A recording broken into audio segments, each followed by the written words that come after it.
I entered the United States, and I still had remnants of fear.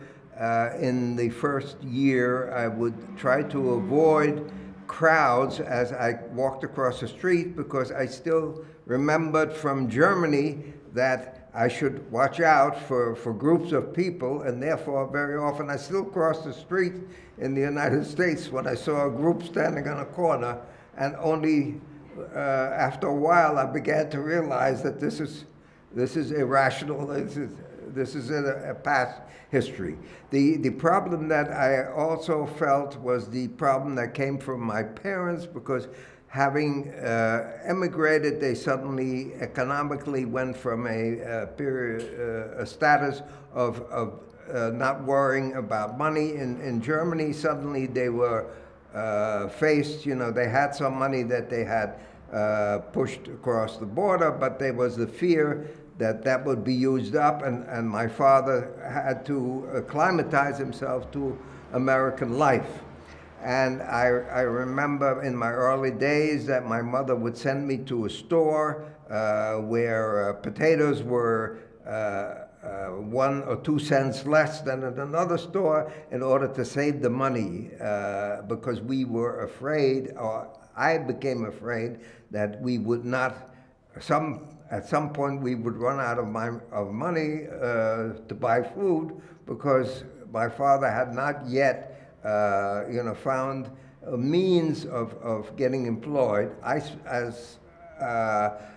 It was very easy for me. I was sent to a school.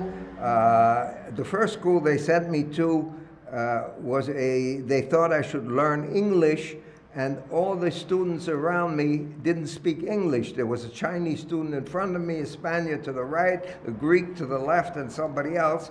And I soon realized, and they realized, I wasn't going to learn English from everybody who couldn't speak English either. So then they sent me to another class, and of course they put me back about a year in terms of my status in the school. Because of my lack of English, they gave me an examination. I did very poorly because I couldn't read what I was supposed to do. But they decided they had a number on the examination. According to the IQ number, I was so low that I didn't belong in a regular grade. And along came math, and the German school was so far ahead of the American school that my math was 3-4 years ahead of where they put me. And the teachers all scratched their head how somebody who has such a low intelligence quotient could know so much math. And so they suddenly sent me from one class to the next class up. I stayed in the next class. They sent me to another class up. Then they sent me to another class up. And by a couple of weeks later, I already spoke enough English that I had no further difficulty.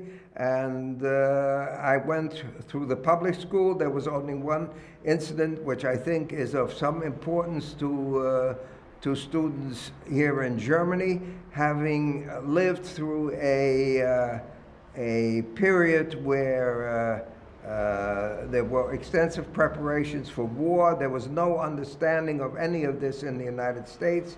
There was no understanding of any of the history.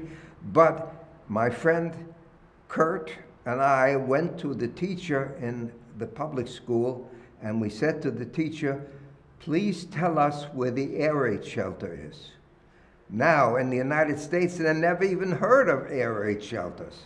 This was 1939. They were absolutely beside themselves how these 2 German boys wanted to know about an air raid shelter. Who ever heard of an air raid shelter in the United States? And they thought we must have been damaged, mentally from the immigration. But I finished the public school. I went on to the high school, which was in the neighborhood, and then came the decision to go to college.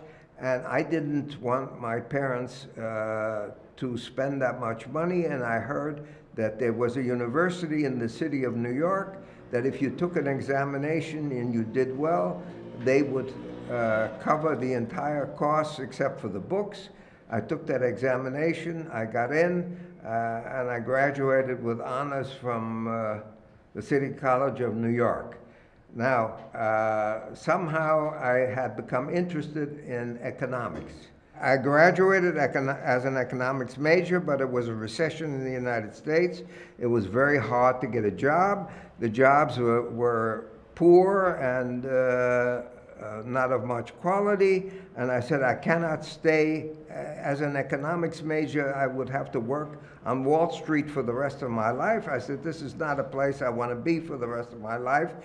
And I had done very well in biology, so somebody said to me, why don't you go to medical school? But I didn't have the courses to go to medical school, so I enrolled at Columbia University. I quickly took all the courses. I applied to medical school, got into medical school, finished medical school, and I thought I would become just a common regular doctor, but they told me in medical school you should be a specialist. So I went on and I got a residency in internal medicine and then gastroenterology, and I became a gastroenterologist. All during this time, we lived in a part of Manhattan in which the community was a great deal, or a great part of the community was German and Jewish, and they became the nucleus of the family social life. And there were people from Cologne, and there were people from other villages that my parents had known for many years. As I was in residency, I was getting older, and my father kept pushing me, you have to stop doing this dating. You should find yourself a real wife instead of just going out with various women. And then my father became ill, and I decided to take him, to drive him to Miami to a warmer climate. He had some lung trouble. Mm-hmm. So I drove him to Miami, and I lived in the hospital at the time before I took my father down. And where I lived, they gave me the telephone numbers of 5 or 6 girls in Miami that I must call and meet in Miami so that I won't be lonely in Miami as a young man. And I called the first 3, and I thought they didn't appeal to me at all.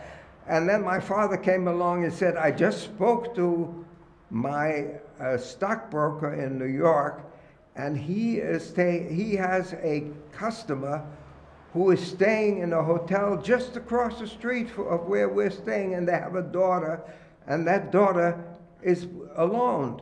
Why don't you call her? So I said, I've just gone through 3 women. I don't want to see any more women. I've had enough. He says, this is not too far. You don't even have to move the car. All you have to do is walk right across the street and meet her. Which I did, and I found out she was Viennese, and that her parents spoke German. So after we met, I said, you know what? Call your parents down and have them meet my parents. Then you and I will go take off, and they will spend the rest of the night together. And that's what we did, and we started to date in Miami.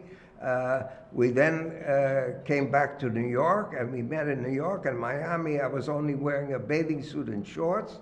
She was doing the same. And when we then met in New York on the corner somewhere around 42nd Street, I didn't recognize her because she was in an overcoat and completely all dressed, and I was all dressed. And she looked at me a couple of times to make sure it was me. And then we started dating in New York. We became engaged, and we got married in New York. I am Suzanne Simon, Manfred's wife. We're married almost 54 years, 54 wonderful years. We have 3 sons, 3 daughters-in-law, and 7 grandchildren.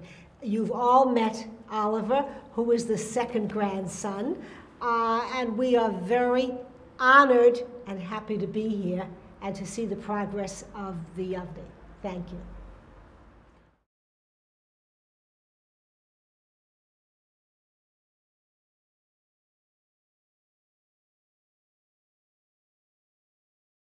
And it's important to know, to be aware of what happened, because what my history teacher told me last year was if you don't learn about history, history will repeat itself.